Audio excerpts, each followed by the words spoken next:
Protesta ang ilang taxi driver kanina laban sa permanenteng pagpapatupad ng 30 pisong flag down rate sa mga taxi. At nakatutok si Maki Pulido.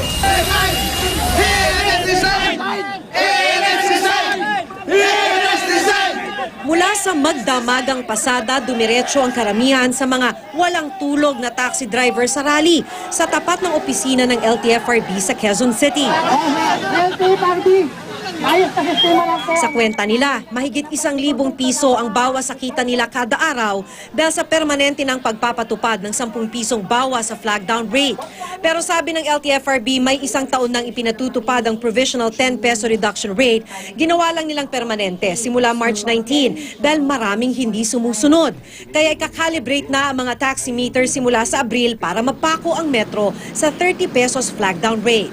Nakita na makakatulong at public interest talaga na papanahon na ibaba yung presyo. Kumuha rin ng opinyon at napagtaya yung board mula sa iba't ibang ahensya tungkol sa implikasyon ng produktong pagtaas o pagbaba ng presyo ng produktong petrolyo at iba pang mga factors. Kaya naman.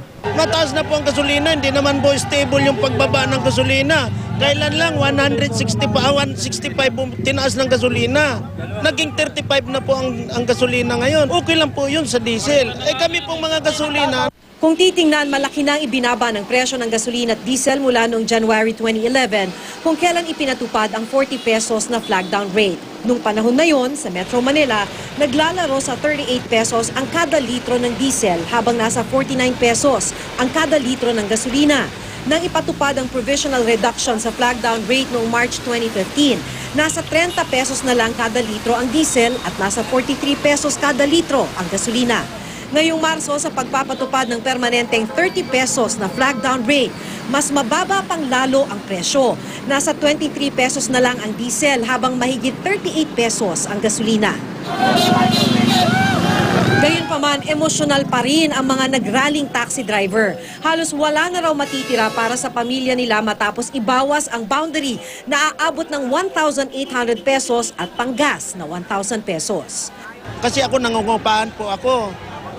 Ang tubig ko po malaki, ang kuryente ko po malaki, ang bahay ko po 2,500.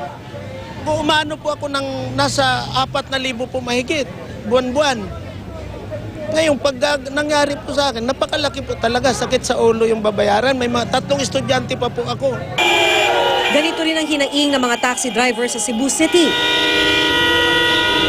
Naglagay sila ng itim na armband habang nagno-noise barrage sa harap ng LTFRB Region 7. Pero sabi ng LTFRB, kahit daw paulit-ulit silang mag-rally, wala nang atrasan ang bawas presyo. Kung gusto nila itong muling itaas, kailangan nilang maghain ng petisyon at ito'y pag-aaralan ng LTFRB board. Maki Pulido, nakatutok, 24 oras.